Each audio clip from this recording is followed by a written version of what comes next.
मैंने कहा था कि Comme je l'ai dit auparavant, nous avons quelques références qui prouvent que les faits historiques qui ont été présentés dans la Bible sont basés sur les récits rapportés par un historien qui s'appelle Flavius Joseph. Josephus है लफ्ज़ असल में जोसेफस पढ़ते हैं लोग मगर जोसीफस लफ्ज़ है तो जोसीफस के ऊपर Et Flavius Joseph, quant à lui, il s'est basé sur des faits rapportés par un certain Manéthon. मनीथो मनीथो पर इंतजार किया है Manéthon, qui quant à lui a inventé beaucoup d'histoires. Connection है आपस में Je vais présenter la référence qui nous présente cette connexion entre ces deux-là. मैं ले आया हूँ क्योंकि J'ai oublié cela auparavant, mais j'avais promis cela, c'est pour cette raison que je vais vous présenter cela maintenant. एक हवाला है Josephus Flavius a Jewish historian has been Flavius Joseph était un historien juif qui a été mentionné dans le dictionnaire de Pix, et les faits qu'il a rapportés sont basés sur les écrits de Manéthon. Et Flavius Joseph, quant à lui, a préservé les écrits de Manéthon. दूसरे कमेंटेटर भी मजीद लिखते हैं Il y a un autre commentateur qui a écrit à ce sujet. Commentary है Il y a un commentaire de la Bible écrit par un certain M. Brown. मुत्तफक हैं Il a déclaré que l'auteur de la Bible s'est basé dans une grande mesure sur les œuvres de Joseph. Et les œuvres de Joseph est un matériel indispensable pour celui qui étudie la Bible. Bible ने बहुत खुला फायदा उठाया और Ainsi, la Bible a profité grandement de Joseph et ils disent que l'auteur est un autre et non pas Dieu. Car certainement Allah n'a pas profité de l'œuvre de Flavius Joseph. Ainsi, ils ont admis cela, à savoir que dans notre Bible, on trouve mention de ces récits, et ce sont des récits qui ont été colportés ici et là. Il y a aussi une autre référence, history of the Old Testament by History of the Old Testament, par le docteur P. Hamish. ये लिखते हैं कि for the history of the Old testament one of En ce qui concerne l'histoire de l'Ancien Testament, une des sources est l'histoire de l'Égypte depuis l'époque d'Alexandre par un certain prêtre égyptien dont le nom est Manéthon et qui a vécu au troisième ère de Jésus-Christ. सवाल ये पैदा होता है कि जब बाइबल का author Ici, on comprend que l'auteur de la Bible est un être humain, comme ces historiens l'ont accepté. तो कुरान करीम का बार-बार ये बयान Alors, le Saint-Coran a répété qu'il y a des directions, qu'il y a de la lumière dans la Bible, कर सकते हो qu'il y a des paroles dont vous pouvez profiter.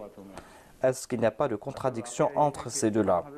En fait, les hadiths du saint prophète Mohammed sallallahu alayhi wa sallam ressemblent dans une certaine mesure à la Bible. एक पहलू से मुशाबे हैं बाइबल में Dans la Bible, ऐसी रिवायात हैं जो l'on trouve nombre de ces récits qui ont été attribués à Dieu. तरफ बातें मंसूब करती हैं हदीस में जब Et quand on évoque cela dans les hadiths, on qualifie cela de hadith et qudsi. वही के दर्जे की बात तो नहीं है क्योंकि Ce ne sont pas des révélations à l'instar des révélations du Saint-Coran, et ces hadiths ont une importance secondaire. Mais ces hadiths ont un plus grand statut. कुर्सी कहलाती है Ce sont des hadiths qu'on appelle des hadiths et qudsi. Ce sont des hadiths rapportés du saint prophète Mohammed paix soit sur lui par des compagnons dignes de confiance. Et le saint prophète a déclaré que ce sont les paroles de Dieu, en disant « Allah m'a déclaré ceci ou cela ». Ainsi, ces hadiths et qudsi ont le même statut que certains récits de la Bible. वो तमाम रवायात जिनमें खुदा का मुअय्यन हुक्म मौजूद है Et dans tous ces récits où l'on trouve le commandement de Dieu, il y a en cela cette lumière et cette direction. Ensuite, il y a d'autres récits où l'on trouve mention de certains aspects de la vie des prophètes. किसी हद तक वो महफूज हैं Et jusqu'à un certain point, ces récits sont dignes de confiance, mais il y a certaines parties qui sont très douteuses. Là où il est question de leur amour pour Dieu, certainement aucun menteur n'aurait pu inventer de telles choses के इश्क का इजहार करे et évoquer leur amour pour Dieu. Les menteurs ne sont pas intéressés par cela, इसके कि कोई शख्स खुद à moins qu'un menteur ne commence à clamer que moi j'aime Dieu Mais dans ce cas, dans ces déclarations, on va trouver ces aspects qui vont prouver qu'il est un menteur. Ce n'est pas la peine d'aller en détail à ce sujet, mais vous devez comprendre cela. Il y a un aspect de ces récits bibliques qui sont dignes de confiance, et cela concerne les prophéties. Tant que ces prophéties ne se sont pas réalisées, Allah les a protégées. Et si Allah ne les avait pas protégées, eh bien ces prophéties seraient douteuses et ne seraient plus dignes de confiance. C'est pour cette raison que tant que le Saint-Coran n'a pas appliqué les prophéties de la Bible sur le Saint-Prophète, eh bien ces prophéties étaient protégées. Et quand le Coran a déclaré que ces prophéties s'appliquent au Saint-Prophète et à l'islam, c'est là qu'on a commencé à essayer de changer ces prophéties. En tout cas, on a essayé d'altérer ces prophéties, mais cela après l'accomplissement de ces prophéties. Et en raison de leur vil dessein, les hommes essayent de détourner le sens de ces prophéties. En tout cas, dans la Bible, il y a cette lumière et cette direction divine. En ce qui concerne les enseignements fondamentaux, dans la plupart des cas, ces enseignements ont été protégés, mais protégés uniquement jusqu'à ce que le prochain livre puisse venir les soutenir. Ainsi, il est dit à propos du Messie, Jésus-Christ, et dans certaines des traductions, dans la majorité de ces traductions, on présente ce sens, à savoir qu'il est venu confirmer ce qui a été révélé dans la Torah. Ou lorsqu'on dit à propos du saint prophète, Musaddiqan lima bayna yadayhi min at-Tawrat.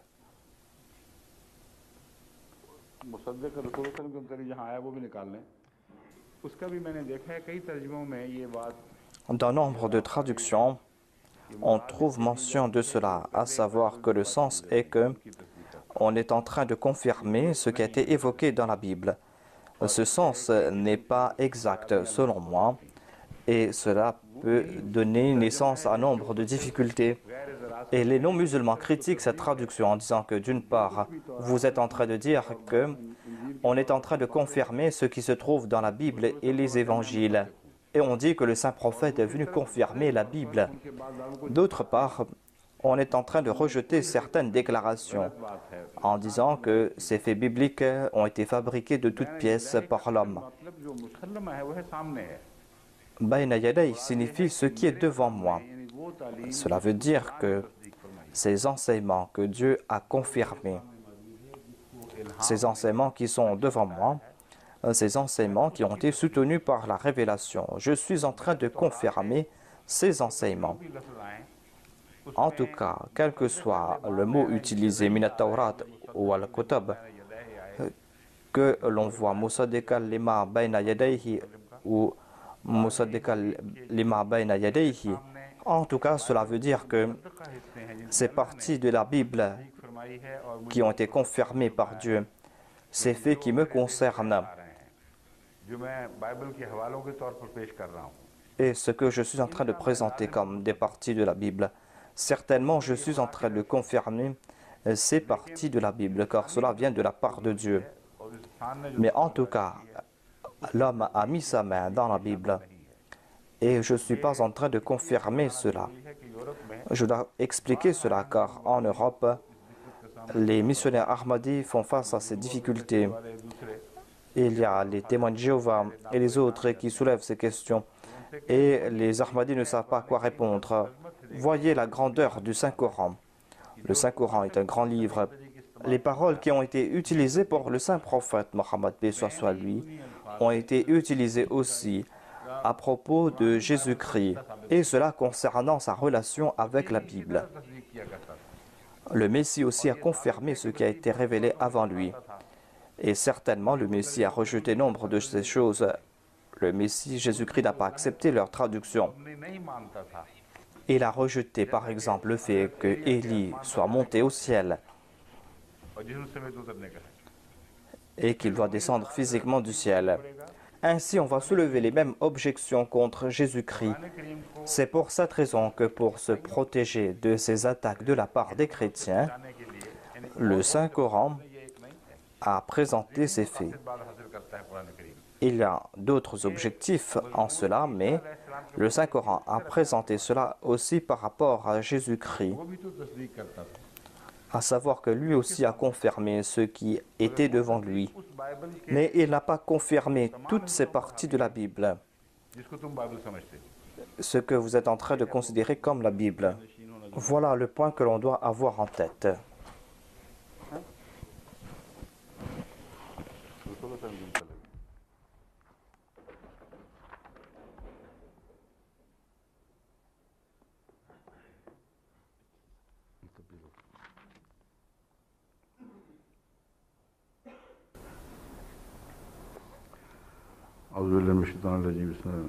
अलिफ लाम मीम अल्लाहु ला इलाहा इल्ला हुवल हय्युल क़य्यूम नज़्ज़ल अलैकल किताब बिल हक़्क़ मुसद्दिक़न लिमा बैन यदैहि व अंज़ल तौरात वल इंजील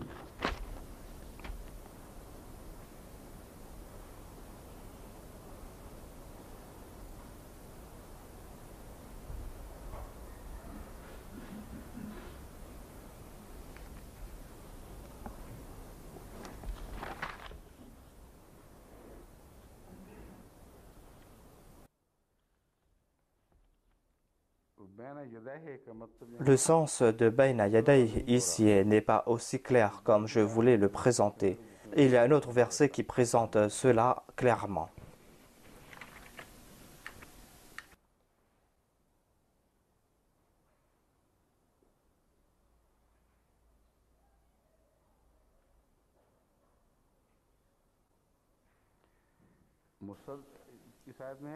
Dans ce verset, il est dit Walladhi awhayna ilayka minal kitabi wal haqq musaddiqan lima bayna yadayhi. C'est la révélation qui vient confirmer ici. Sinon, on aurait trouvé le terme bayna yadayka par rapport au saint prophète Mohammed sallallahu alayhi wa sallam. Je suis en train de chercher le verset où l'on trouve que le saint prophète est venu confirmer. Dans ce cas présent, c'est la révélation qui est le Musaddiq. L'autre verset que je suis en train de chercher concerne aussi Jésus-Christ. Musaddiqan lima bayna yadayya.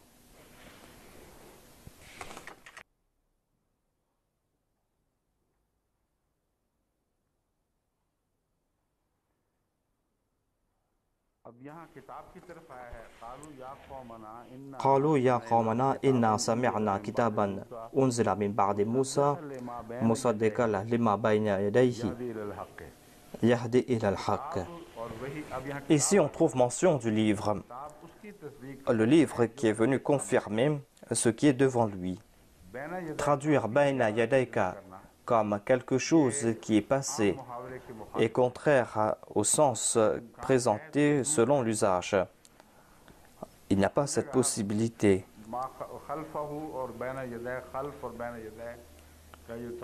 Dans le Saint-Coran, on trouve souvent cela, Khalf et Bayna Yadayhi, et ces deux termes sont utilisés dans le Saint-Coran.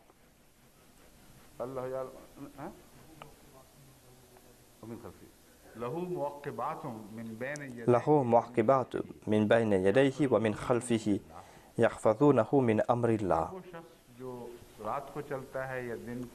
Toute personne qui voyage la nuit ou durant la journée, له معقبات من بين يديه ومن خلفه. Si bayna yaday signifie derrière moi, eh bien quel est le sens de min khalfihi? On trouve bayna yadayka pour présenter ce qui est devant soi et non pas ce qui est passé. Ainsi donc, dans la traduction, on a toujours cette impression, en croyant qu'on est en train de parler des enseignements passés et qu'on est en train de confirmer ce qui est dans la Bible. Mais si vous traduisez cela ainsi, vous allez faire face à cette difficulté, comme si on est en train de confirmer tout ce qui se trouve dans la Bible. Mais lorsqu'il est question de Bayna Yadayhi, eh bien, on est en train de parler de cette révélation dans l'ouvrage, dans ce livre. Et on a évoqué les parties qui ont été confirmées Et ces parties qui n'ont pas été confirmées sont toujours douteuses. Cette traduction va se prouver exacte lorsqu'on va comparer la Bible et le Saint-Coran. Il n'y a pas une seule exception à ce sujet, à savoir que si le Coran a accepté une partie de la Bible et si le Coran a présenté ces faits, eh bien ces faits sont prouvés vrais par la suite. Et si par exemple le Saint-Coran a accepté certains faits présentés dans la Bible, eh bien ces faits vont se prouver vrais par la suite. Et ce que le Coran a abandonné n'est pas considéré comme Bayna Yadayhi. Et dans la plupart des cas, ce sont des faits erronés. Et là où le Coran est en train de contredire la Bible, eh bien ces faits sont certainement faux. Et si le Saint-Coran ne mentionne pas certains faits, cela veut dire que ces faits ont une importance secondaire. Mais dans la plupart des cas, le Saint-Coran laisse ça de côté en raison de ses erreurs. C'est pour cette raison qu'on doit traduire ainsi Bayna Yadayhi. Cela veut dire que c'est partie de la révélation qui ont été confirmées, ce qui a été confirmé et ce qui est devant soi. Et on va trouver cela dans la Bible. Dans certains cas, le Saint-Coran est le Musaddiq, mais les gens cachent cela dans la Bible. Le Saint-Coran déclare que cela est clair et net. Dieu a évoqué cela. Mais les chrétiens cachent ces parties de la Bible, et les juifs aussi, en disant que cela n'existe pas.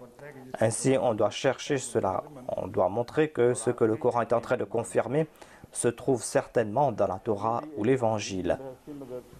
Donc c'était un débat secondaire, mais il était important pour moi d'expliquer cela.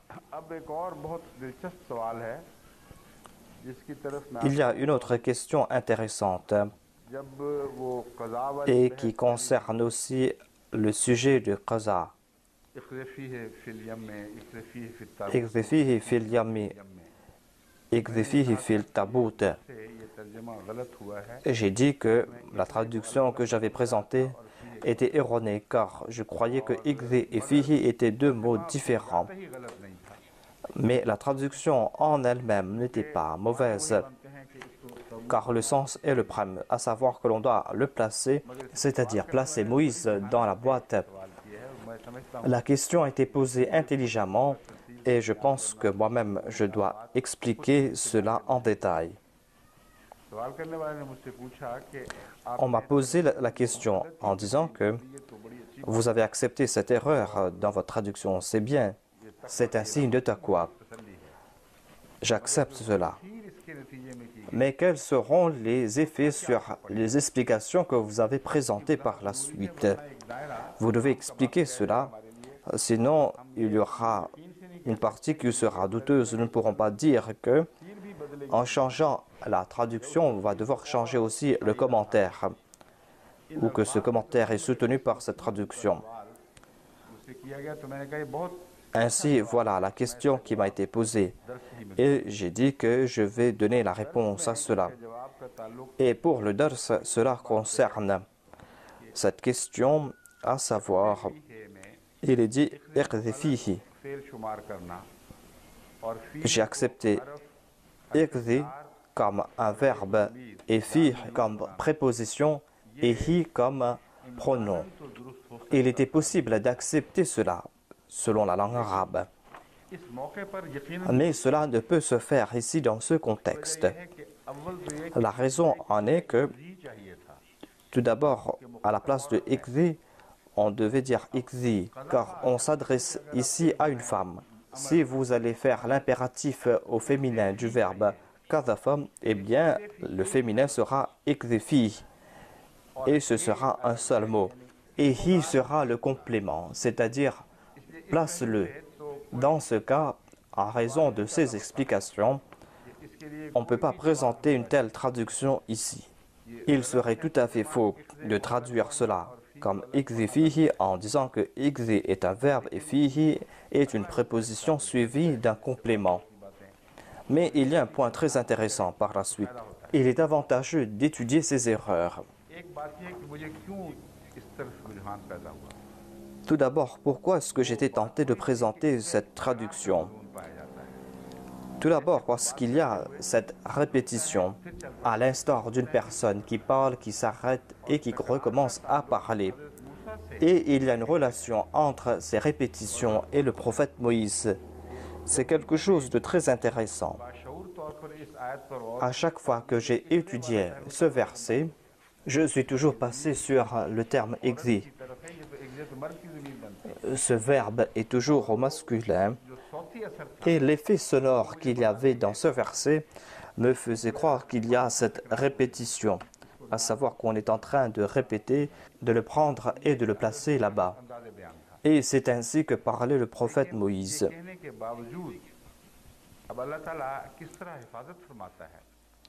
Mais voyez comment Allah nous protège.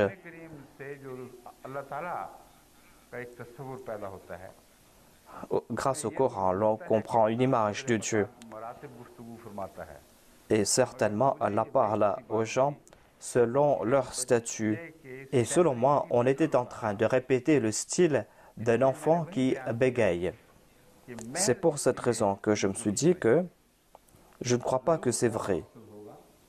Certainement, il y a un autre objectif. Et certainement, Allah n'est pas en train de copier une personne qui bégaye ici. Il y a aussi un autre sens qui prouve l'amour de Dieu, certes. Mais c'est pour cette raison que j'ai présenté un autre sens, à savoir que Dieu devait consoler la mère de Moïse. Petit à petit, on devait lui donner cette nouvelle afin qu'elle ne soit point attristée. En ce qui concerne la partie du tafsir, eh bien, on va devoir changer le sens de la traduction. La traduction est la même. C'est en raison de l'effet sonore que je me suis dit que tel sera le sens. Il est dit « Ikdhifihi fil yammi »« Ikdhifihi fil tabout »« Ikdhifihi fil yam » Et j'ai demandé aux gens de Rabwa de chercher des références à ce sujet. J'ai reçu une référence intéressante de M. Abdurrahman Mubashir. Il a traduit cela littéralement en toute petite partie. Et il a fait de exé un verbe et fihi de proposition et de complément. Et grâce à cela, l'on comprend que l'effet sonore était tel que même les grammairiens peuvent avoir de telles impressions.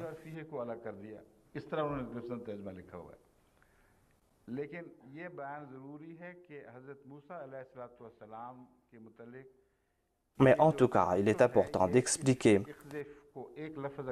que si on fait de Ikdhi un verbe, eh bien l'effet sonore du verset sera le même. C'est pour cette raison que cela n'a pas d'effet sur le tafsir. Le style de Dieu nous fait comprendre que cela a un tel effet sur les esprits, à savoir qu'il y a cette répétition. Et selon moi, il y a cette question de répétition par rapport à Hadrat Moussa.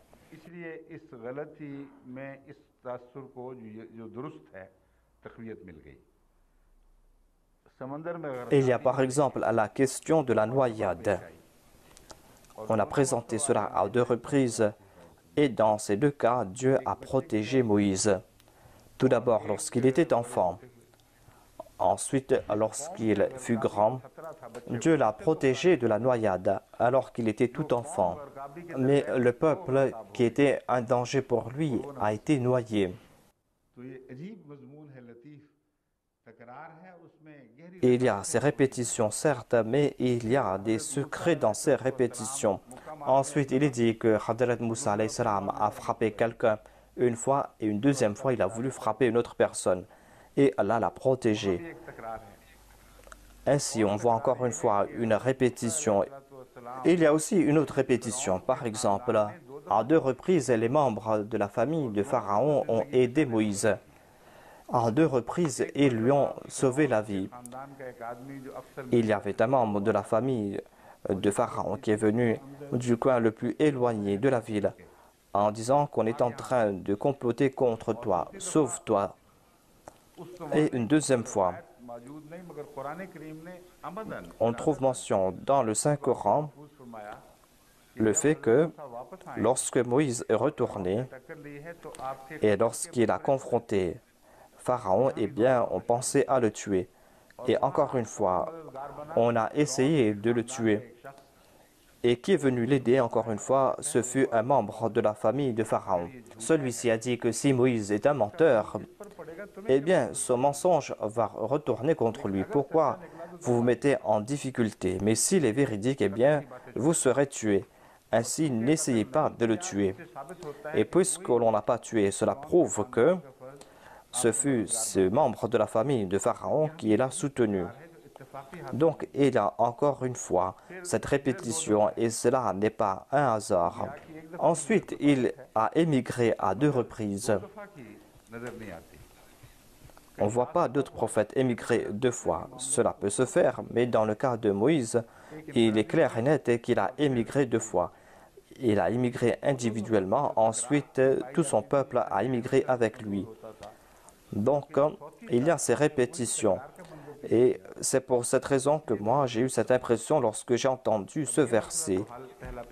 Ainsi, cette traduction que j'ai présentée n'a pas d'effet négatif sur le commentaire. Cela concerne l'amour que Dieu éprouve pour ses serviteurs. Et cela concerne aussi le style que Dieu adopte pour parler à ces personnes. Il n'y a pas d'effet sur les commentaires de ce verset que j'ai présenté en dépit de l'erreur de la traduction. Je vais présenter les écrits du Messie premier salam à ce sujet. Il déclare que la révélation de la parole divine base sur les pouvoirs et les qualités du récipiendaire de cette révélation. Autant cette personne possédera d'excellence, autant sera grande la révélation. Le pouvoir sanctifiant du saint prophète a atteint l'apogée et personne ne le surpassera dans ce domaine. C'est pour cette raison que le Saint-Coran est meilleur que toutes les autres révélations. Il a atteint le stade qui n'a pas été atteint par d'autres paroles divines. Celui qui est récipiendaire de cette parole divine possède ses qualités et il y a cette relation entre le récipiendaire de la révélation et la révélation elle-même. Grâce à cela, l'on comprend aussi certaines erreurs qui peuvent se glisser. J'ai déjà parlé à ce sujet auparavant. Il y a des personnes qui ne connaissent pas la langue arabe, mais qui reçoivent des révélations dans la langue arabe. Mais Allah connaît la langue arabe. C'est lui qui a créé le Coran. Mais est-ce qu'on doit se demander si le Coran a été créé ou pas? C'est une autre question. Mais il est dit dans le Saint-Coran, « Ar-Rahman allama al-Qur'an khalaqal insan » कुरान वाला क्या है वो मैं बताता हूँ अर्रहमान अल्लमाहुल बयान तो बाद में आएगा खलकल इंसान अल्लमाहुल बयान है अर्रहमान अल्लमल कुरान देखें निकालें ये दुरुस्त है कि नहीं खलकल इंसान अल्लमाहुल बयान मुझे तो याद पक्का याद है कि यही है देख लेते हैं गलती का इम्कान तो साबित हो गया कि हो सकती है यही बहस चल रही है निकालें अर्रहमान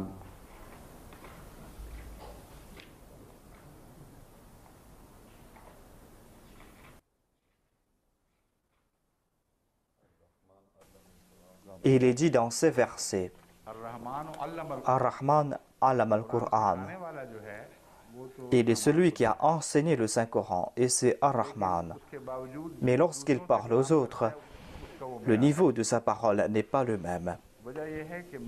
J'ai présenté cela comme une autre preuve auparavant.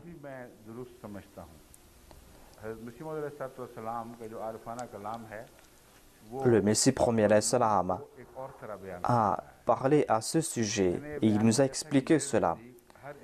J'ai dit que à l'intérieur de chaque personne, il y a un élément de réception, tout comme on le trouve dans le cas des radios.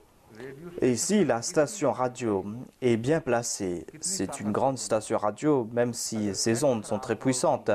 Si la radio qui reçoit ces ondes est en mauvais état, eh bien la voix sera mauvaise. Et même si une station radio est très éloignée et que le récepteur est très bon, eh bien le son sera très bon. S'il n'y avait pas de tel récepteur en l'homme, eh bien il n'y aurait plus de révélation. Il n'y aura pas de preuves concernant la révélation, car on n'entend rien à l'extérieur. Il y a une voix que l'on entend en son fort intérieur. Si c'était une voix externe, eh bien tout le monde aurait entendu cela. J'ai parlé à ce sujet à plusieurs reprises. Le Messie premier alayhi salam a décrit l'état du saint prophète Mohammed Mustafa sallallahu alayhi wa sallam. Il a déclaré que le saint prophète possédait en lui ce récepteur pour recevoir ces révélations. Et c'est le pouvoir sanctifiant du saint prophète qui a affiné ce récepteur. Sa pureté intérieure n'était pas quelque chose d'ordinaire. Cela ne veut pas dire que certains avaient un bon récepteur et d'autres pas. C'était son pouvoir sanctifiant qui a créé cette lumière en son fort intérieur. C'est pour cette raison que les révélations qu'il recevait possédaient un éclat particulier. Voilà donc le sujet que je voulais expliquer ici. Voilà la différence entre les paroles révélées à Moïse et aux autres. Tous les exégètes en ont fait mention. C'est pour cette raison qu'Allah a déclaré Kallamallahu Musa taklima. On ne trouve pas cela par rapport à d'autres prophètes, à savoir qu'Allah lui a parlé beaucoup. Cela veut dire qu'il posait des questions et Dieu lui répondait. Donc on ne trouve pas cela dans le cas d'autres prophètes. Cela veut dire que Dieu s'adressait à lui selon son statut. Et le prophète Moïse avait cette simplicité en lui. Et il n'y avait aucune formalité en lui. Et Allah le parlait ainsi, en ces termes. Il serait faux de dire aussi que Dieu n'avait pas plaisir de parler avec lui. Le saint prophète Mohammed lui a déclaré qu'Allah a un sens de l'humour aussi. Il y a ce hadith concernant les autres qui avaient reçu un invité alors qu'ils n'avaient pas à manger et qu'ils avaient tout offert à leur invité, le faisant croire qu'ils mangeaient aussi. Et cela a beaucoup plu à Allah.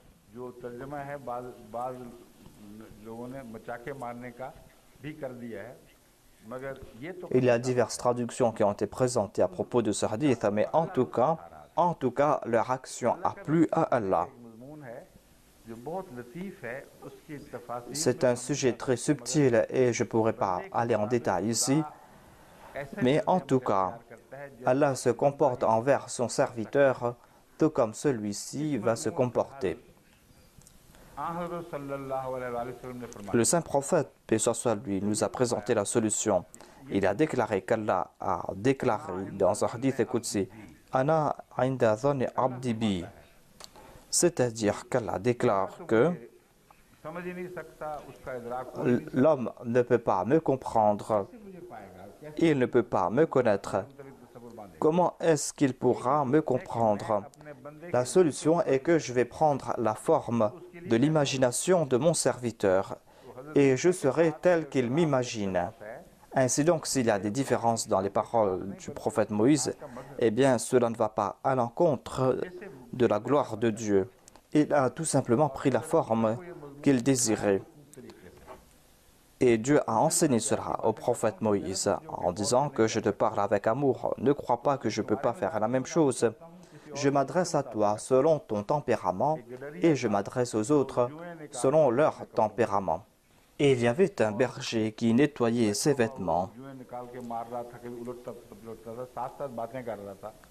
et qui parlait aussi avec Dieu en même temps.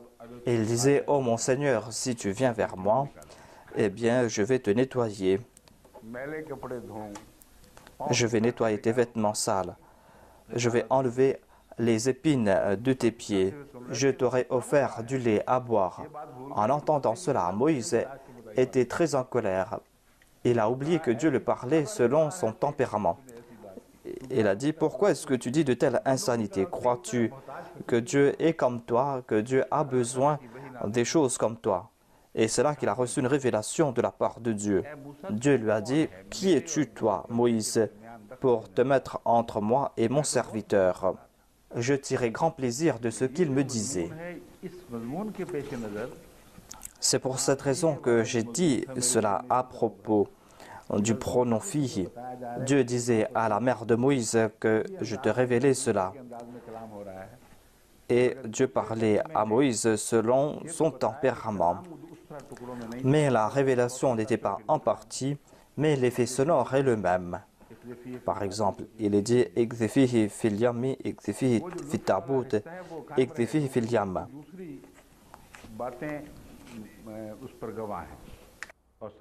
C'est ainsi qu'Allah a parlé avec Moïse.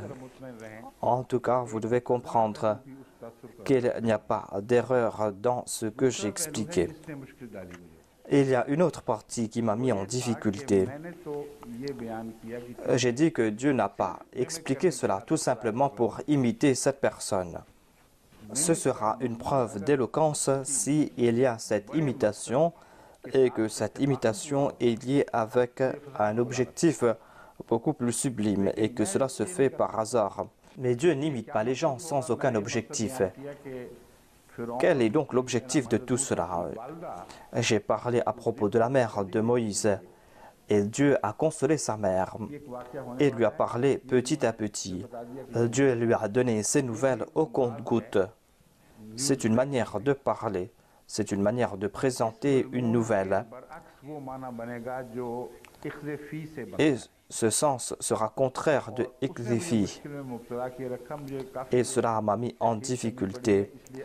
Et j'ai dû faire des recherches à ce sujet et je suis en train de vous expliquer cela. Je n'ai pas eu l'occasion de réfléchir sur le verbe ikzi.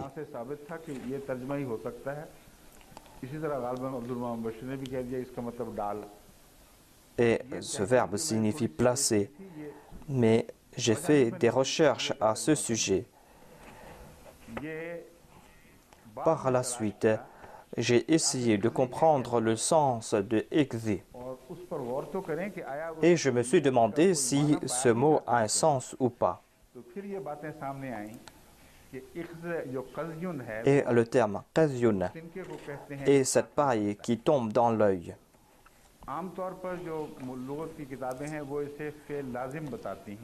Et on accepte cela comme un verbe transitif.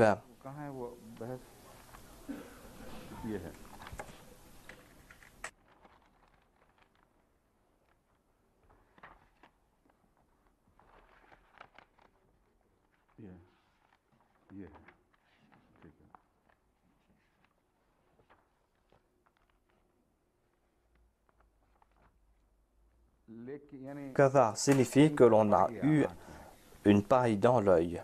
L'autre sens concerne un objet qui a atteint la berge d'une rivière. Un autre sens de cela concerne cette paille qui se trouve dans l'eau et qui petit à petit arrive aux berges de la rivière. Et le quatrième sens sera cette paille qui se trouve dans une rivière et qui arrive à la berge. Et on utilise le même verbe pour décrire cela.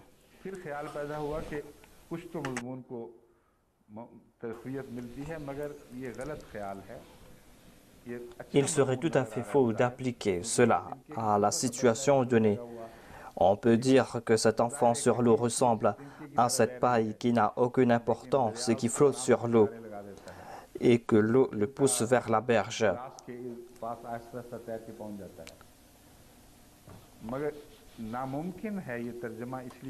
Mais cette traduction est impossible, car ici on ne voit pas iqzi mais ikzi. Le verbe que l'on trouve ici est ikzif et l'impératif au féminin est ikzifi.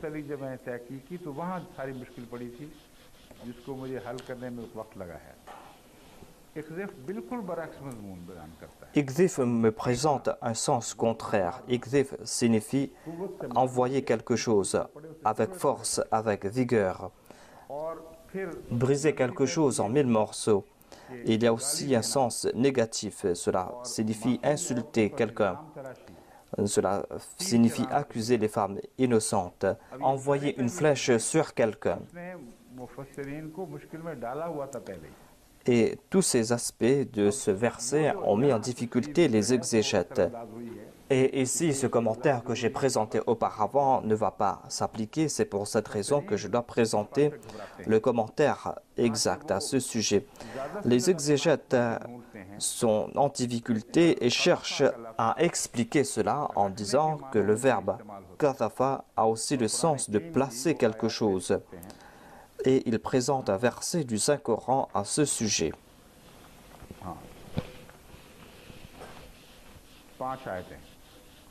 Il y a 5 versets dans lesquels on trouve mention du verbe kadhafa. Kadhafa nous présente une situation de violence où, par exemple, on est en train de frapper quelqu'un, un coup de pierre ou un coup de flèche, de frapper quelqu'un, de briser quelque chose en 1000 morceaux, de jeter quelque chose. Mais il y a d'autres versets qui nous présentent aussi le sens de douceur, le fait d'avoir placé quelque chose avec douceur, par exemple. Il y a le verset 19 de la sourate Al-Anbiya.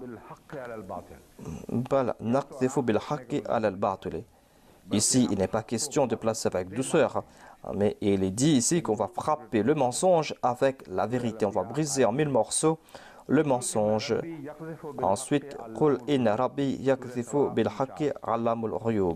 dit certainement, mon Seigneur, yakdhifu bil haqq, c'est-à-dire qu'il frappe avec la vérité.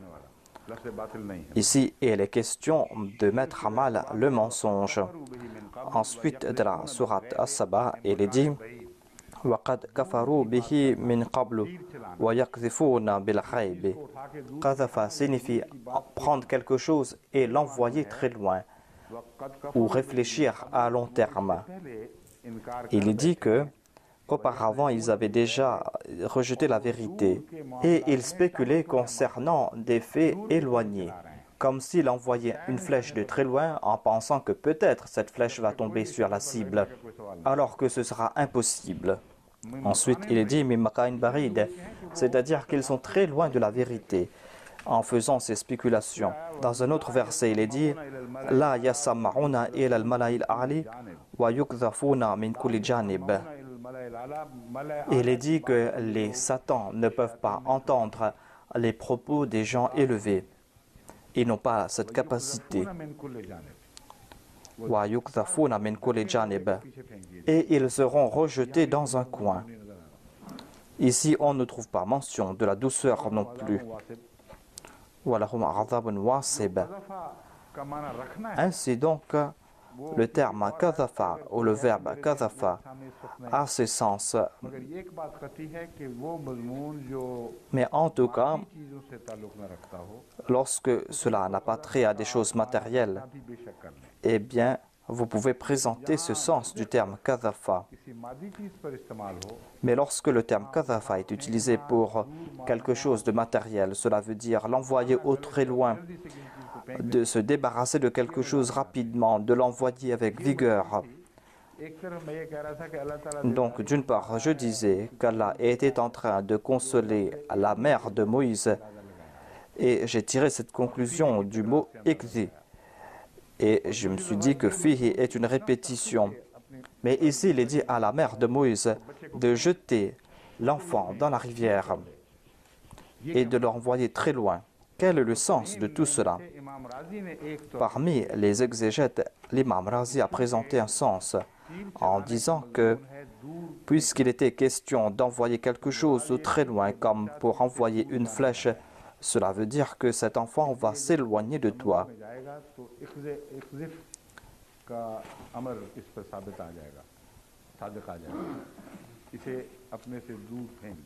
C'est-à-dire, tu dois envoyer au très loin cet enfant. Mais ici, le terme yam s'applique au fleuve du Nil.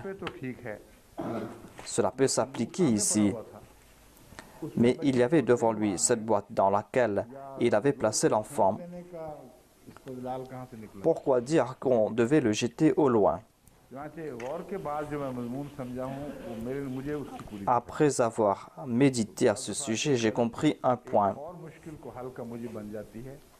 Des fois, une erreur arrive à nous aider pour résoudre un problème. Voilà donc comment Dieu a protégé le Saint-Coran. Si on a commis une erreur, Dieu protège le sujet. Dieu nous montre les résultats positifs de cette erreur.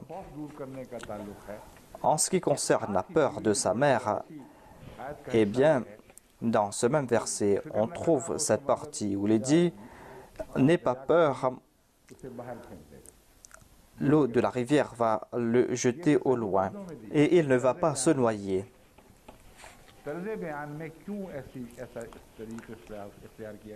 Pourquoi Dieu a-t-il adopté ce style? Je pense que ce moment-là, Moïse était en danger, en très grand danger, et les gens cherchaient ces maisons dans lesquelles il y avait la naissance d'un fils. Dieu avait déjà donné sa directive de lui donner du lait pour quelque temps, de garder l'enfant pour quelque temps. Et ainsi, la mère n'était plus soucieuse. Elle pensait qu'elle avait reçu l'assurance de la part de Dieu à ce sujet. Mais ensuite, il y a eu cette nouvelle. On a fait savoir qu'il y a un enfant quelque part et il se peut que les soldats de Pharaon le cherchaient. Et il y avait ce danger immédiat pour faire comprendre à la mère que c'est une situation de panique. Et il n'est pas question ici de douceur. Il faut prendre l'enfant et le jeter dans la rivière immédiatement. C'est une question d'urgence. Et c'est ainsi que l'on va voir que le terme kadhafa s'applique à cette situation. Sinon, il n'était pas question de faire preuve de sévérité, mais cela s'applique à cette situation. On fait comprendre à la mère de jeter cet enfant dans la rivière et c'est moi qui va protéger cet enfant. Mais ne tarde pas, fais-le rapidement. Enlève cet enfant de toi et jette-le au loin. Voilà donc les commentaires concernant ce sujet.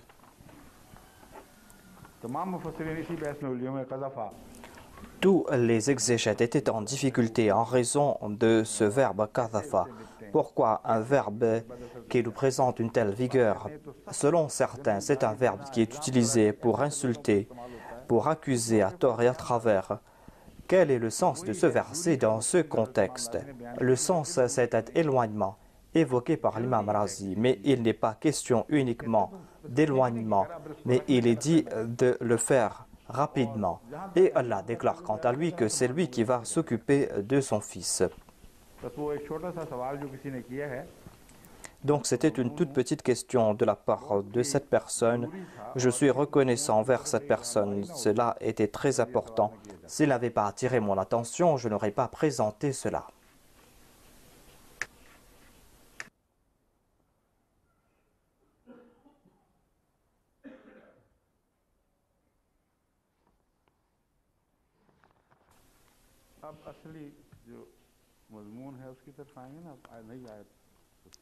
Maintenant, je vais me tourner vers le verset en question. Maintenant, c'est un fait ordinaire. Je passe plus de temps pour répondre aux questions posées auparavant et il ne me reste pas beaucoup de temps pour présenter le verset en question.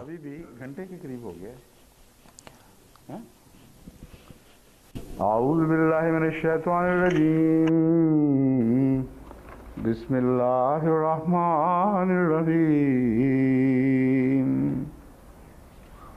إن في خلق السماوات والأرض واختلاف الليل والنهار لآيات لأولي الألباب الذين يذكرون الله قياما وقعودا وعلى جنوبهم ويتفكرون في خلق السماوات والأرض ربنا ما خلقت هذا باطلا سبحانك فقنا عذاب النار. آل عمران آیت 192. C'était le verset 192 de la sourate Al-Imran.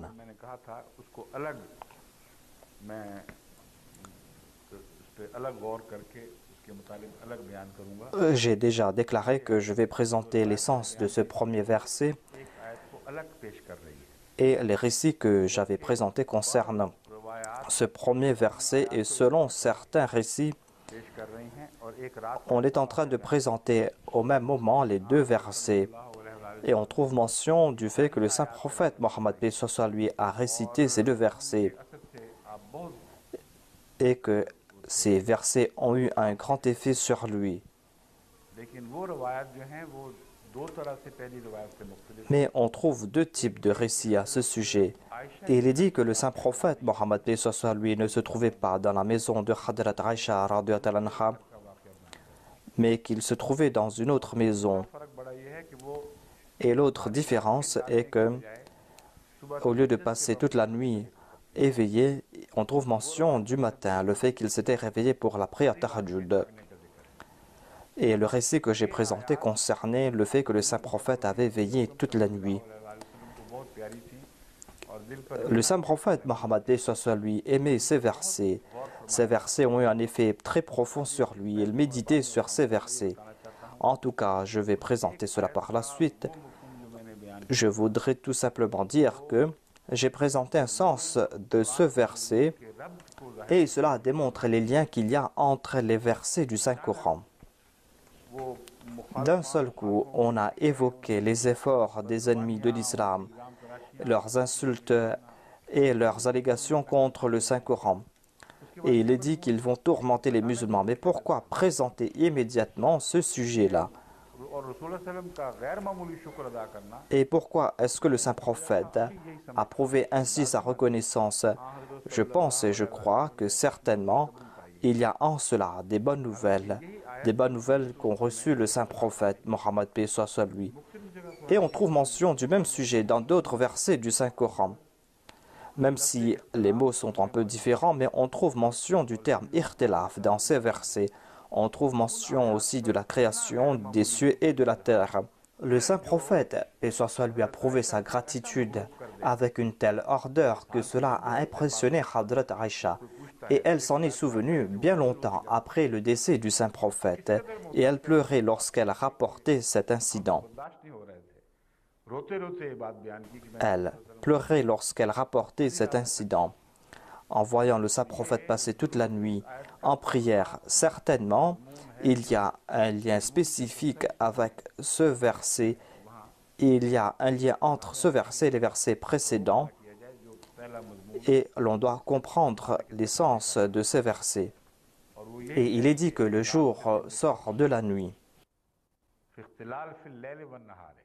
Ikhtilafan fil layli wan nahar. Il y a le changement de la nuit et du jour. Ce sont là des signes. Mais quels sont les signes qui ont été évoqués ici?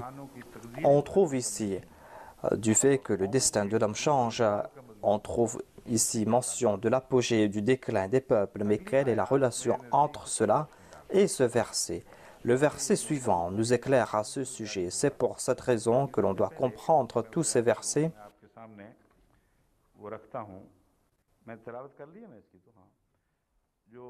Je vais vous présenter l'essence des mots qui ont été utilisés dans ces versets.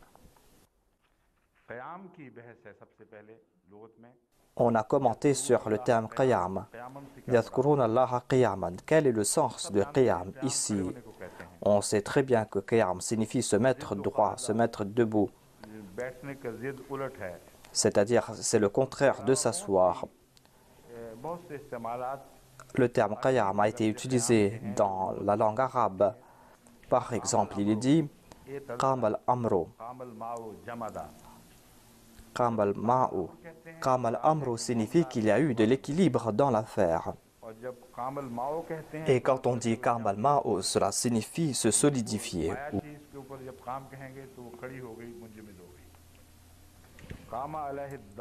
Quand on dit qama alayhi dabbat, signifie que l'animal que quelqu'un a essayé de bouger ne veut pas bouger et que l'animal a refusé de marcher, que l'animal s'est assis. Apparemment, l'animal s'est assis, mais on utilise le verbe qama avec la préposition alayhi. Ainsi donc, il a agi de manière contraire à ce que l'autre désirait. Il est dit qama al-haqqu. Cela signifie que la vérité s'est dévoilée et que la vérité s'est renforcée. Il est dit qama bihi dhahruhu. Cela signifie qu'elle a été soutenue par son dos ou par ses reins. Mais le sens est tout à fait le contraire. Cela veut dire qu'il a commencé à avoir mal au dos et aux reins. Lorsque il se met debout, il commence à souffrir.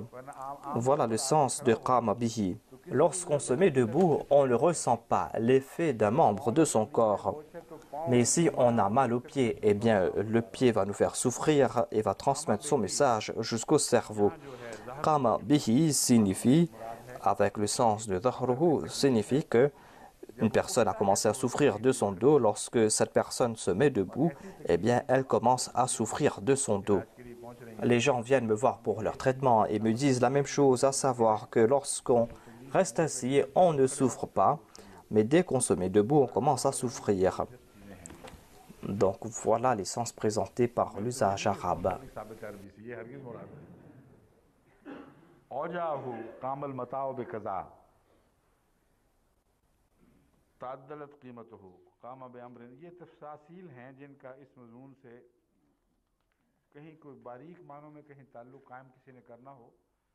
Il y a donc ces explications qui ont été présentées par les tafasirs.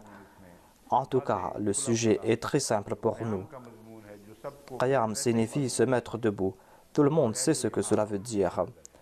Et cela a été expliqué ici dans ce verset. Il est dit Yadhkuruna Allaha qiyaman, c'est-à-dire qu'ils se souviennent de Dieu en étant debout.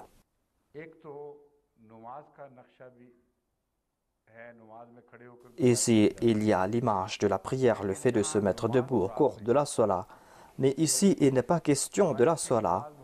Certains exégètes ont présenté le sens de la prière ou de la salat, car dans certains cas, l'on doit s'allonger pour accomplir la prière. Il y a cette permission. Ils présentent ce verset en disant qu'ils se souviennent de Dieu en étant assis, en étant debout et en étant allongés sur leur côté. Voilà la question du point de vue de la jurisprudence. Mais ici, cela n'a pas trait à la jurisprudence. Et certains autres exégètes ont refusé cela en disant que ce n'est pas le contexte ici. Ici, il est dit que on peut adopter n'importe quelle posture pour se souvenir de Dieu. Et cette posture n'empêche pas quelqu'un de se souvenir de Dieu. Cela n'empêche pas de se souvenir de Dieu, quelle que soit sa position. Mais par la suite, je vais présenter les points subtils présentés par les exégètes. Ils ont réfléchi sur ces points et ont présenté chaque partie de ces versets. Concernant Qurudan, eh bien, Qurud signifie s'asseoir. Maqad signifie un lieu où l'on s'assied. Selon un exemple de l'usage arabe, cela s'applique à une personne qui est paresseuse, une personne qui ne fait rien. Le terme Qurud signifie aussi se tenir en embuscade. Tout comme il est dit à propos de Satan que la aqudanna lahum siratakal mustaqim. Oh mon Seigneur, je vais me mettre en embuscade ou je vais tendre une embuscade. La aqudanna signifie que l'embuscade sera très longue. On va devoir se cacher et attendre longtemps. Et lorsqu'on se tient en embuscade, on doit s'asseoir.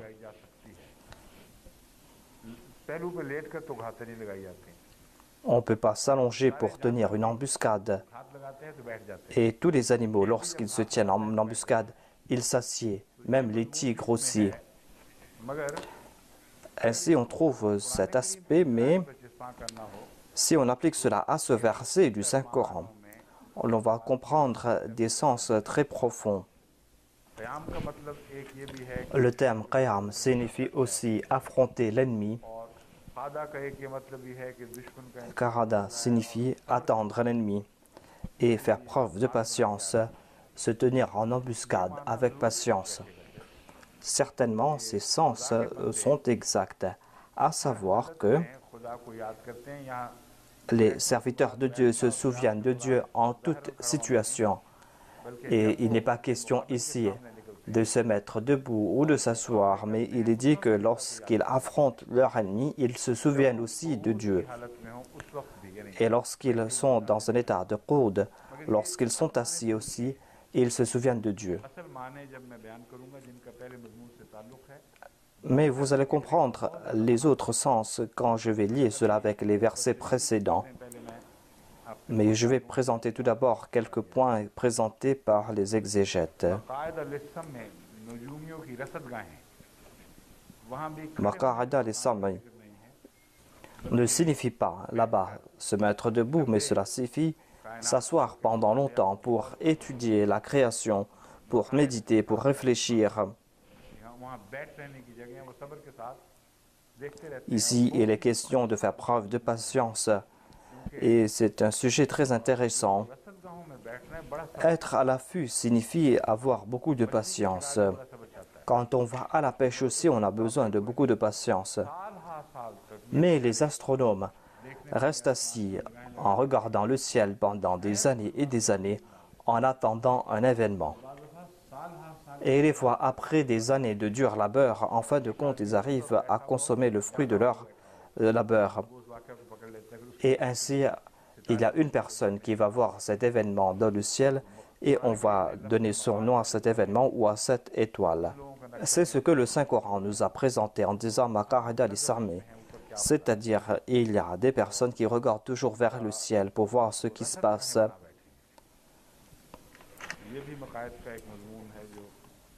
Voilà un autre sens du terme maqa'id présenté par les exégètes.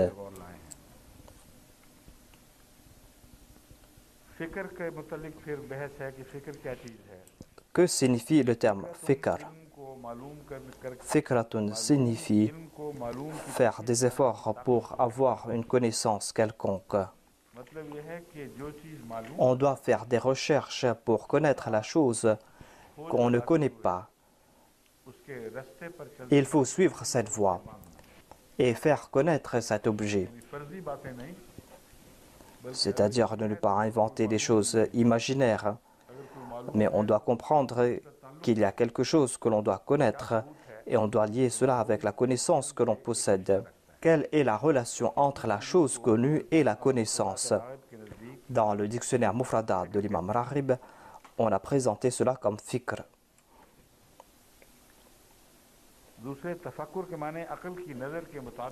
Tafakkur signifie réfléchir, utiliser son intelligence. Dans le terme tafakkur, il y a le sens de réfléchir, de regarder autour de soi. Le Messie premier salam avait utilisé cela dans les vers d'un poème. Il a déclaré « J'ai cherché dans les coins et les recoins du monde jusqu'à l'épuisement, mais je n'ai pas trouvé de religion comparable à la religion de Mohammed. » Ces sens du terme tafakkur s'appliquent à ces vers de ce poème du Messie promis alayhi salam.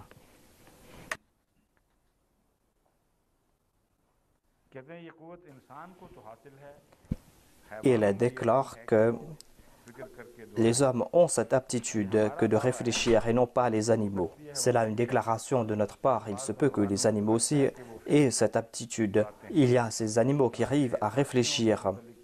On dit la même chose à propos des éléphants et on dit la même chose à propos des guépards. À savoir qu'ils attendent leur proie et ils savent dans quelle direction va tourner leur proie. Et ils attendent leur proie sur une branche et ils leur sautent dessus.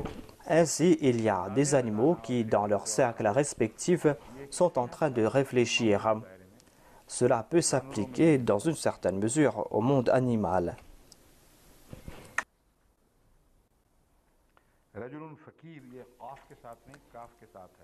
Il est dit, par exemple, Rajulun Fakir. Rajulun Fakir signifie une personne qui réfléchit. Batil signifie le contraire de la vérité. Abdallah signifie faire disparaître quelque chose. Par exemple, il est dit liyuhikka al-haqqa wa yubtil al-batila. Yubtil al-batila signifie faire disparaître quelque chose. या मिटा देता है, लेकिन कतियत से उसके झूठ का पोल खोल देना भी उसे लाजिम Mais cela signifie aussi prouver que quelque chose est faux. में शामिल है। जरूरी नहीं मिटाना हो, युक्तिल बातिला Cela ne veut pas dire non plus faire disparaître, mais cela veut dire montrer tous les aspects du mensonge साबित कर देता है। et montrer que le mensonge ne peut être accepté. Ensuite, il y a batala, butlan, butulan et butlanan. सकता हुक्मुहु, Cela signifie fasada ou saqata hukmuhu. खराब हुआ उसका हुक्म साबित Cela signifie que जाया हो। son ordre ne s'applique plus. हदीस से ही बतवालत Batala fi hadithi signifie qu'il a dit des paroles qui n'ont aucun sens. अच्छी बात कही। बतौला बुतूलतन व बतौलतन सार Le terme batala s'applique aussi pour une personne qui est brave, selon un usage de la langue arabe. किसी को मुअत्तल कर दिया उसको बत्तला के भी कहते हैं तोय के साथ। अब तला जा बिल बातिले, वो बातिल लाया। अल बातिलो जिद्दुल हक़, ये पहले भी बयान हो चुका है। सुभान जो लफ्ज़ है वो सबह Ensuite, il y a le mot subhan qui vient de sabaha.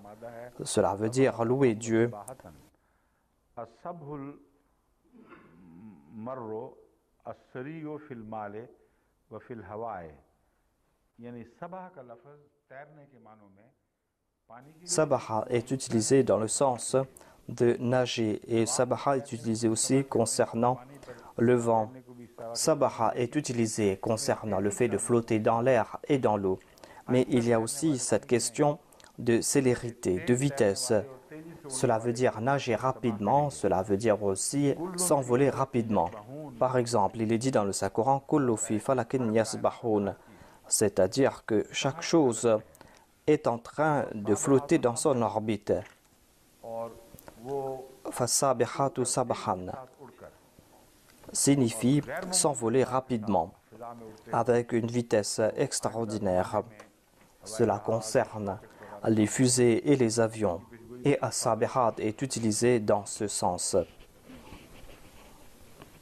अब सवाल ये है कि अल्लाह ताला की ज़ात से इसका क्या ताल्लुक Mais quelle est la relation entre le terme sabaha et Allah? तंज़ीहुल्लाह ताला व अस्लुहु अल मर्रु सरियो फी इबादतिल्लाह ताला व जुइल ज़ालिका फी फ़िल खैर। एक Dans le dictionnaire Mufradat, on trouve ce sens qui a été présenté. तस्बीह अल्लाह ताला की Tasbih signifie que Dieu est exempt de tout défaut. Et cela veut dire rendre culte à Dieu. ये लफ्ज़ नेक काम के मानों में इस्तेमाल किया जाता है, Ce terme est utilisé pour les œuvres louables. जिनको मुतमईन नहीं करती। Mais cette explication ne me console pas. L'imam Rahib a un très grand statut, mais que signifie prier rapidement? Comment dire ainsi que Dieu est exempt de tout défaut? Quelle est la relation entre les deux? ज़ालिका अल इस्तिस्नाअ व हुवा अन यक़ूला इंशाअल्लाह व यदुल्लु अला ज़ालिका क़ौलुहु। तस्बीह से इस्तिस्ना Le terme tasbih a aussi le sens de Inch'Allah. Is अक़समू यस्लिमुन्नहु मुस्बिहीन वला यस्तस्नून, ये आयत का हवाला दिया है।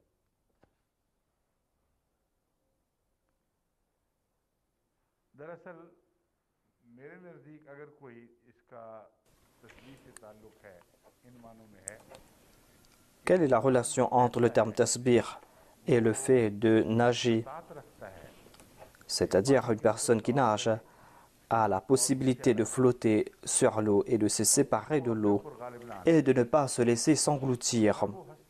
Ainsi, selon moi, le terme tasbih s'applique à cette personne qui a trait avec le bien et le mal, mais qui ne se laisse pas influencer ou complètement subjuguer par le mal. ये तस्बीह का माना है जो मेरे नज़दीक दुरुस्त बैठता है। Voilà le sens de tasbih qui est exact selon moi, ou qui est proche de ce sujet que je suis en train de qualifier ici. Il y a des oiseaux qui s'envolent dans l'air et qui sont toujours en danger de tomber sur terre. mais ils sont au-dessus de la terre. Ainsi, ils invitent les dangers. Ils sont en danger, certes, mais ils ne sont pas subjugués par ces dangers et ils ne sont pas influencés par ces dangers. Voilà le sens du terme tasbih qui est dérivé du verbe sabaha.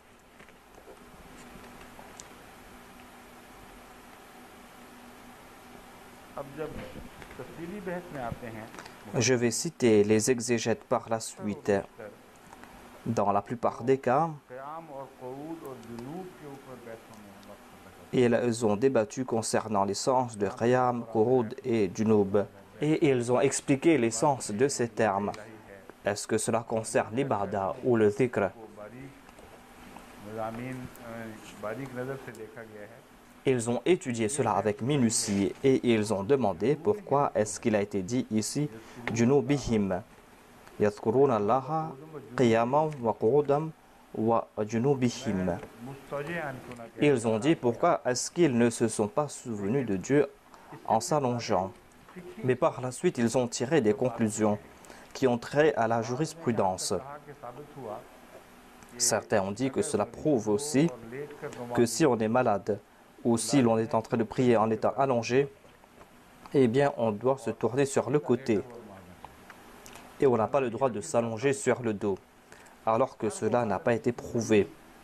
Le malade peut se mettre dans cet état où il est à l'aise pour se souvenir de Dieu. Si il a du mal de se tourner sur le côté, eh bien cette conclusion sera inexacte. Au contraire, le sens sera tout à fait le contraire. Ainsi, ils sont allés en détail, mais ils ont détourné ce sens grandiose de ce verset en raison de ces questions qui ont trait à la jurisprudence. Ensuite, il y a une question qui a été soulevée par l'imam Razi qui déclare que lorsque l'on médite, eh bien, l'on s'allonge sur le dos.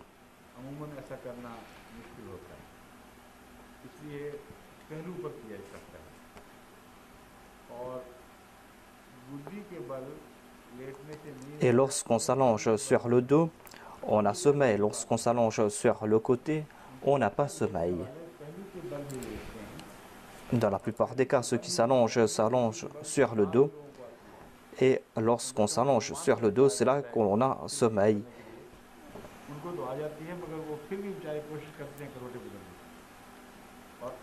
Et il est dit à propos du saint prophète Mohammed paix soit lui qu'il s'allongeait sur le côté et qu'il s'endormait en étant sur le côté. Et il dormait sur le côté droit. Donc ces tafsirs n'ont pas grande importance ici à ce sujet. Mais quelle est la relation entre ce que j'ai dit maintenant et ce qui a été dit dans ces versets?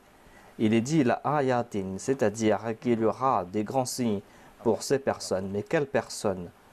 Et quels sont ces signes? Il est dit inna fi khalqi samawati wal ardi wa ikhtilafil layli wan nahari la ayatin li ulil albab. Il est dit que si vous êtes doué d'intelligence, comprenez cela. On va mentionner le dhikr par la suite. Il est dit que la situation d'un peuple ne change pas automatiquement et les peuples doivent jouer un rôle important. Leur comportement est important ici. Inna Allaha la yughayyiru ma biqawmin hatta yughayyiru ma bi anfusihim. Allah ne change pas l'état d'un peuple tant que ce peuple lui-même ne change pas son état à lui.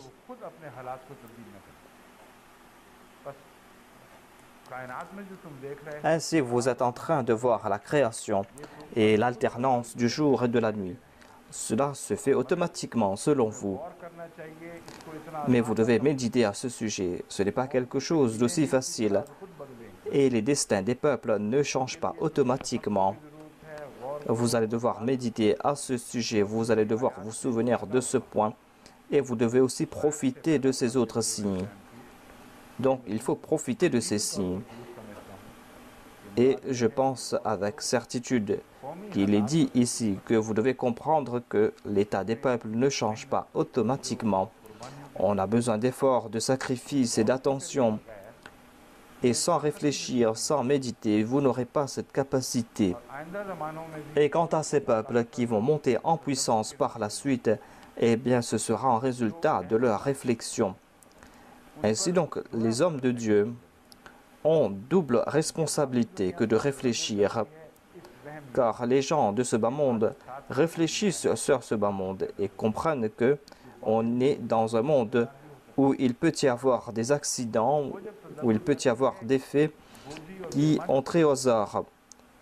Mais en dépit de cette réflexion, ils arrivent à comprendre des faits importants grâce auxquels ils peuvent avoir la suprématie sur le monde.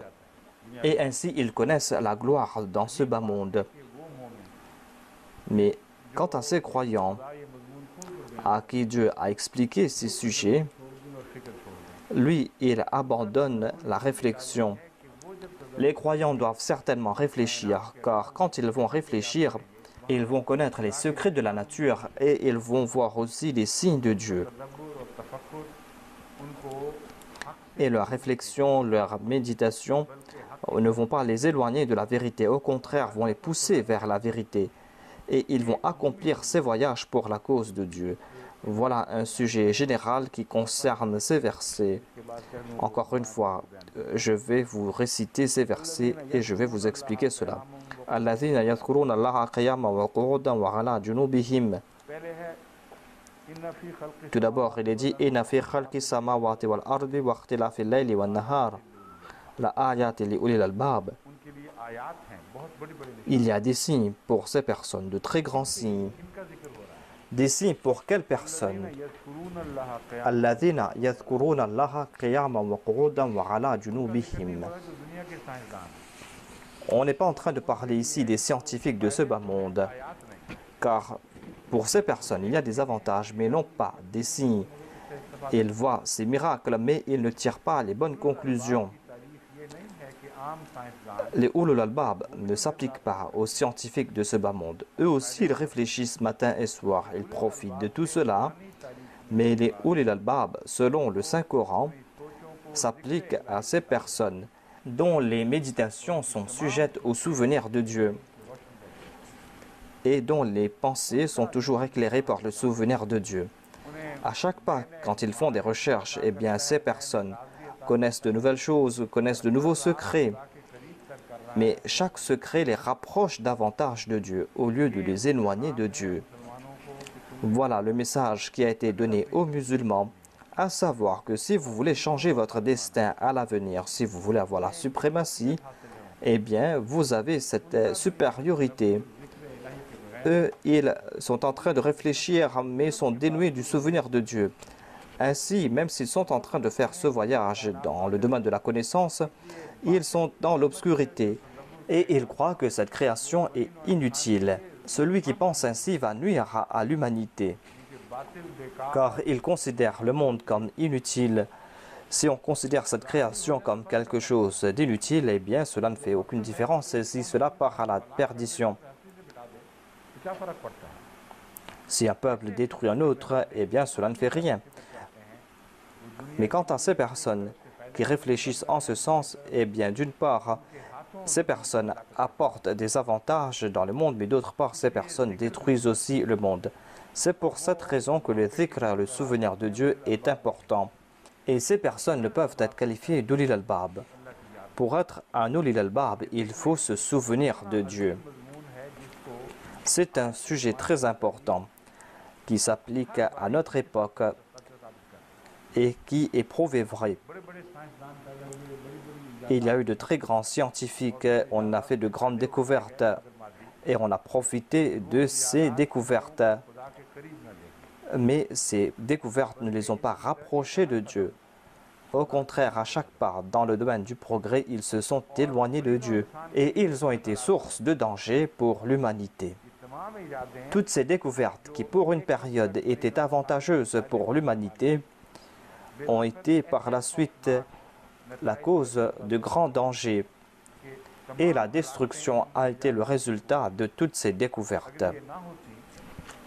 S'il n'en fut pas ainsi, eh bien, l'homme n'aurait pas connu ces moyens pour détruire l'humanité et cela n'aurait pas été inventé.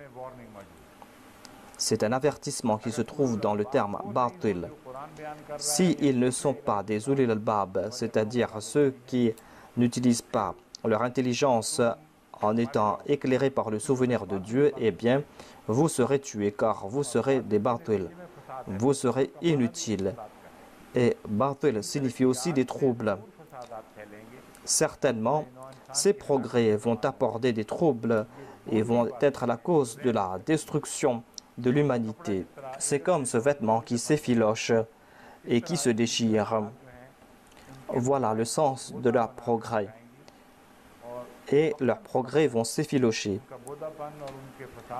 Et petit à petit, vous allez voir ces troubles et cela va pousser le monde à la destruction. Voilà donc un aspect négatif de ce sujet. Voilà le contraire de ce qui a été évoqué ici. Et cela continue. Et on pourra remédier à cette situation par ceux qui vont se souvenir de Dieu, ceux qui vont réfléchir sur la création. Voilà la leçon qu'ont appris les musulmans au tout début et pour une longue période. Les érudits musulmans ont compris le sens de ce verset et ne se sont pas contentés de réfléchir sur le Coran, mais ils ont aussi médité sur la création de Dieu. Et en résultat de leur réflexion, ils ont progressé dans leur foi et le matérialisme ne les a pas subjugués. Il y a eu de grands penseurs, il y a eu de grands scientifiques, mais c'étaient des personnes pieuses et leurs découvertes scientifiques ne les ont pas détournés de la foi. Mais quant à ceux qui ont profité de leur découverte au cours de la Renaissance, eh bien cette réflexion était dénuée du dhikr. C'est ainsi qu'on est en train de nuire à l'humanité. Et c'est ce que je suis en train d'indiquer ici. Et c'est l'Église qui a joué le rôle le plus négatif ici, en coupant cette relation entre le souvenir de Dieu et entre cette réflexion. L'Église à l'époque disait que ce que vous êtes en train de présenter comme des vérités, eh bien ces vérités sont en train de contredire la Bible. Il y a une contradiction entre ces vérités et la Bible. Vous êtes en train d'annoncer que si la Bible est la parole de Dieu, eh bien vous êtes en train d'annoncer que le monde est véridique, mais la Bible est un mensonge. Et nous ne vous donnons pas cette permission. Ainsi, cet ouvrage dans lequel il y a des lacunes, eh bien, si les penseurs sont en train de dire que ce livre est faux, et si la création dit la vérité, cette contradiction ne pouvait durer plus longtemps. Ainsi, les penseurs occidentaux, au lieu de s'opposer à l'Église, se sont écartés du souvenir de Dieu.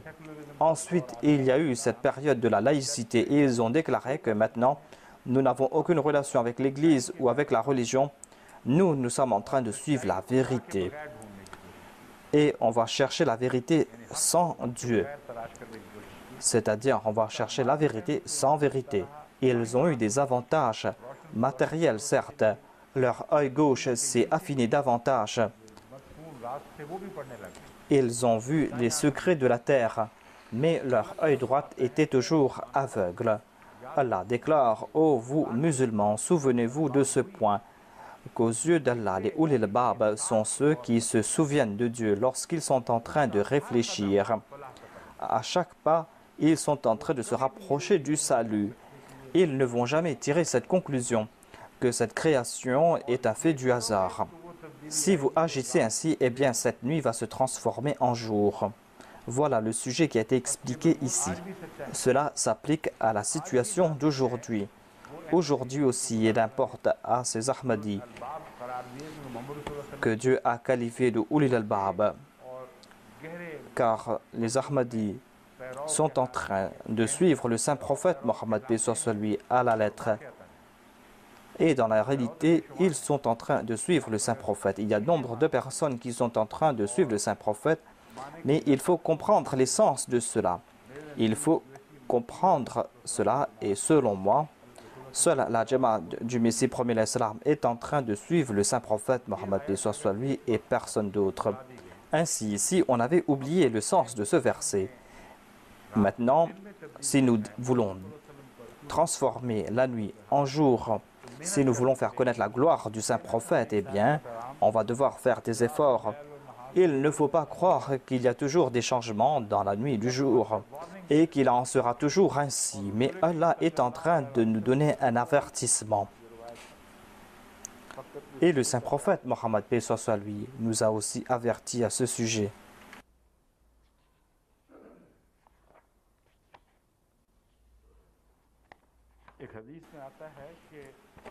Dans un hadith, il est dit que les croyants doivent certainement réfléchir sur ce verset. Il leur est obligatoire de réfléchir sur ce verset. C'est-à-dire, il faut qu'ils comprennent le sens de yufakkirun.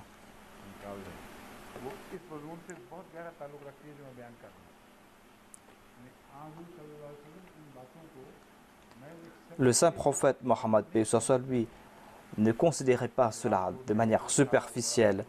C'est pas qu'il s'est levé la nuit, qu'il a vu les étoiles et qu'il fut ébahi. Certainement tout le monde en profite, mais ces gens-là ne sont pas des mudhakkir, ne sont pas de ceux qui se souviennent de Dieu. Quand le saint prophète paix soit lui a regardé, il nous a présenté ce message. Et elle a dit que si vous ne réfléchissez pas à ce sujet, eh bien, vous n'allez pas comprendre le sens de ce verset et vous n'allez pas en profiter.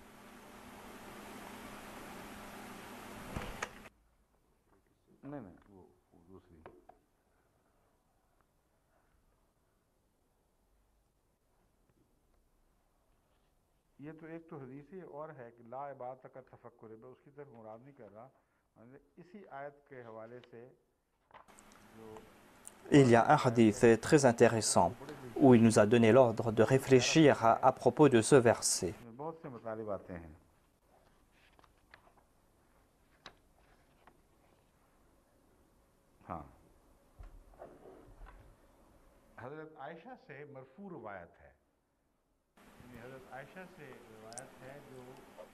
C'est un hadith rapporté par Hadrat Aïcha, un hadith qu'il a cité de la bouche du saint prophète Mohammed paix soit lui. Elle n'a pas déclaré que c'est le saint prophète qui a dit, mais c'est un hadith marfou. Certainement, c'est un ordre ou une parole du saint prophète. Elle a dit Wailul liman qara'a hadhihi al-ayata wa lam yatafakkara fiha. Détruit soit celui qui récite ce verset qui l'invite à réfléchir, mais qu'il ne réfléchit pas. C'est une parole sublime.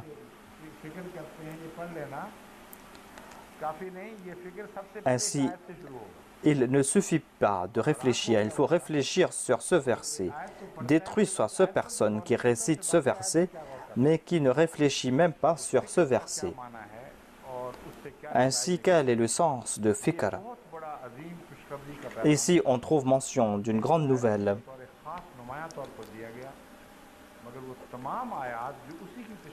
Tous ces versets sont en train d'expliquer ce même verset. Et il est dit que le saint prophète Mohammed paix soit lui n'a pas évoqué un seul verset, mais il a mentionné tous ces versets qui sont là, et il a déclaré qu'en résultat de ces versets, je me suis tourné vers Dieu pour prouver ma reconnaissance envers lui. Et je me suis tourné vers Dieu pour lui rendre grâce. Ainsi, l'on pourra être reconnaissant envers Dieu en réfléchissant sur sa création.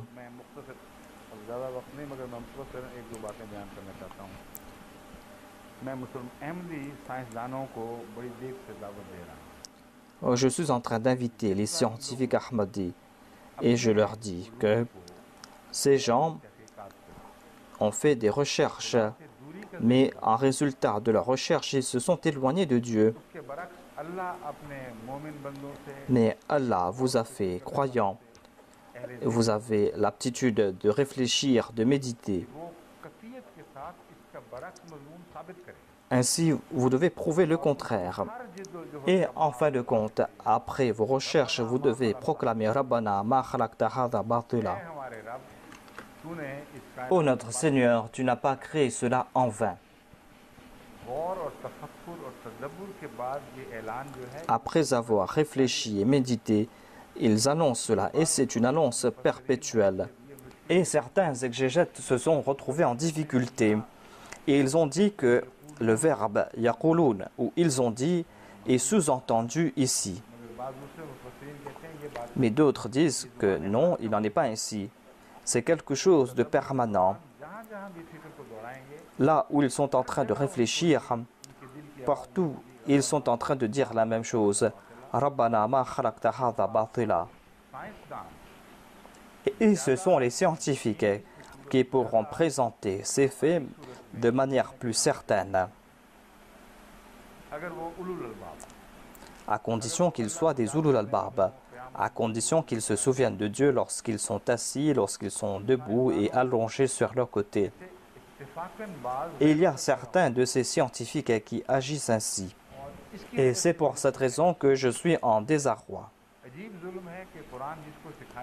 C'est un crime que le Coran nous est en train d'enseigner cela, mais qu'on ne comprend pas cela et que l'on passe dans la négligence et que l'on perd aussi les grandeurs de la foi et les grandeurs de ce bas monde.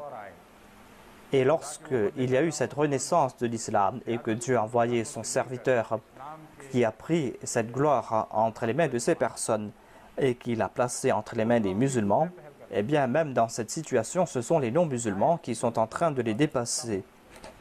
Je suis en train de parler de la science.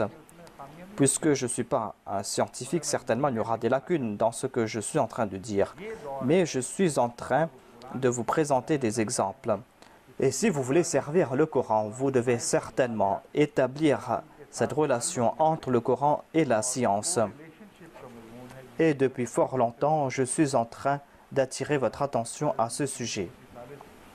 Le deuxième calife m'avait fait responsable des étudiants et j'ai occupé ce poste tout au long de ma vie. Alors que moi, je n'étais pas Nazir Talim, mais j'étais le patron de l'association des étudiants. Et dès le premier jour, j'ai dit cela aux étudiants, à savoir que vous devez vous transformer. Si vous étudiez quelque chose, eh bien tous ces sujets sont les serviteurs du Coran. Et je leur ai cité ce verset et je leur ai dit que Dieu vous a donné cette certitude.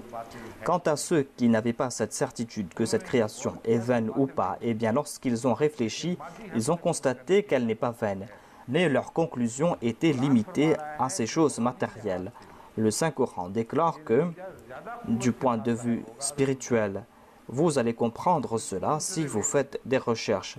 Pourquoi donc vous n'établissez pas ces relations entre les deux? Encore une fois, je suis en train de répéter ce message, à savoir que si vous ne réfléchissez pas sur ce verset et si vous ne tirez pas la bonne conclusion, eh bien, selon l'ordre du saint prophète Mohammed lui, vous serez voué à la destruction. Nous allons devoir changer le destin du monde, non pas du point de vue spirituel uniquement, mais du point de vue matériel aussi. Et on doit tourner toute la science dans la direction de Dieu. Et l'on doit faire comprendre que tout pointe dans la direction de Dieu. Et le Messie premier l'Islam a évoqué cela dans les vers de son poème. Il déclare les yeux enivrés d'amour, de tout bel être te miroite chaque instant. C'est vers toi que se tourne chaque mèche de cheveux ondulés. Merveilleuses sont les propriétés que tu as mises dans chaque atome. Qui peut lire tout le volume de ces mystères?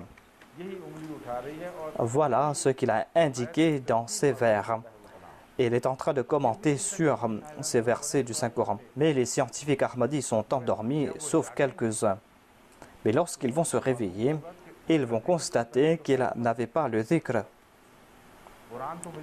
Le Saint-Coran est la personnification du souvenir de Dieu.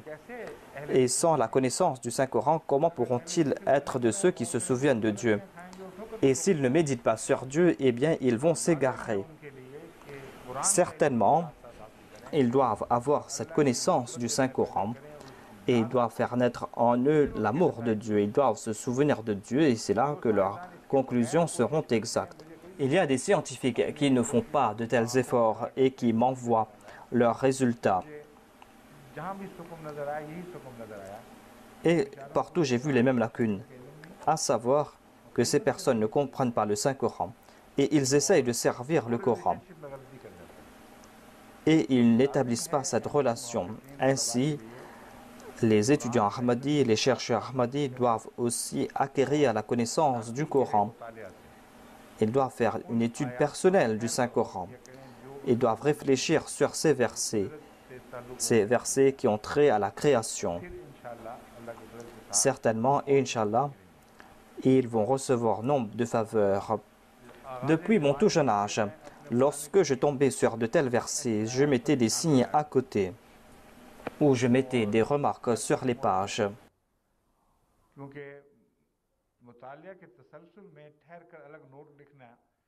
Car des fois, je n'arrivais pas à prendre des notes et cela me coupait le plaisir.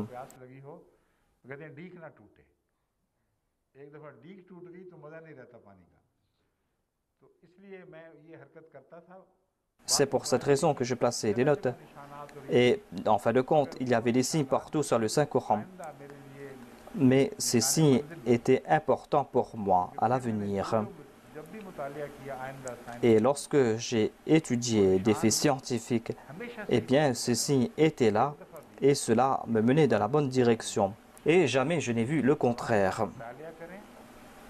Ainsi, vous devez étudier le Coran et vous devez être guidé par le Saint-Coran. Ensuite, vous devez faire des recherches dans votre cercle respectif et vous devez établir cette relation entre ces versets et ces sujets. Et j'ai reçu des nouvelles de la part du Waqf. J'ai évoqué les pharaons de l'Égypte et j'avais ce désir que parmi les Waqfinina, on prépare des jeunes qui puissent étudier ces sujets, qu'ils puissent se spécialiser, afin que vers la moitié de ce siècle, nous puissions avoir une bonne maîtrise de toutes ces connaissances. Nous devons maîtriser ces connaissances et cela nous est possible. Aucun musulman auparavant n'a fait ces efforts et il n'y avait pas parmi eux des personnes qui pourraient servir la foi tout au long de leur vie et qui puissent se détourner de ce monde. Encore une fois, je suis en train de répéter cela. Vous devez étudier cela. Monsieur Aftab Khan, vous devez m'écouter. Et vous devez encore une fois leur faire apprendre le Saint-Coran. Tous ces chercheurs à qui vous allez étudier les langues et les anciennes cultures, lorsque vous allez les lier avec les chercheurs au sein de la Jamaat, vous devez aussi faire en sorte qu'ils étudient le Coran. Et on ne doit pas uniquement leur enseigner la traduction du Saint-Coran. Certainement, vous allez devoir leur enseigner la grammaire arabe. La grammaire arabe nous fait comprendre des points très subtils que l'on ne comprend pas grâce à la traduction. Donc, enseignez-leur la grammaire, enseignez-leur l'exégèse du Saint-Coran. Mais en tout cas, vous devez leur faire comprendre qu'ils doivent suivre le Coran et qu'ils ne doivent pas suivre ces tafasirs. Même les grands exégètes commettent des erreurs. On peut quand même me citer moi, citer le Muslim Maoud ou citer le premier calife. C'est une bonne chose que de suivre tout cela. Mais lorsqu'on fait des recherches, on ne peut pas à chaque instant suivre ces faits. Dans certains cas, il faut partir dans une autre direction. La taqwa est que si vous voulez être guidé, eh bien, si vous voyez une vérité quelque part, vous devez partir dans cette direction et vous devez laisser cela entre les mains de Dieu. Ceux qui ont dit autre chose étaient des muttaqis eux aussi. En étant muttaqis, ils peuvent commettre des erreurs humaines et vous n'êtes pas contraint de suivre cela. Vous devez être fidèle envers la taqwa et vous devez présenter les vérités et le Coran vous promet dans les kitab la rayba fi hudan lil muttaqin. Si vous étudiez ce livre avec taqwa, eh bien nous annonçons que certainement ce livre va vous mener dans la direction. Mais vous devez faire preuve de taqwa. Vous devez comprendre ce sujet. Et cela s'applique à tous les exégètes.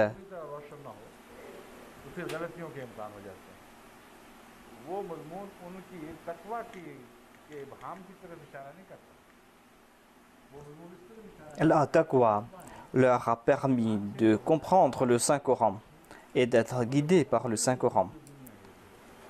Mais quant à ces connaissances de ce bas monde, eh bien, en résultat de leur méconnaissance, ces exégètes n'ont pas pu établir cette relation et ils n'ont pas pu tirer les bonnes conclusions. Cela est possible. Cela est possible en étant muttaqi.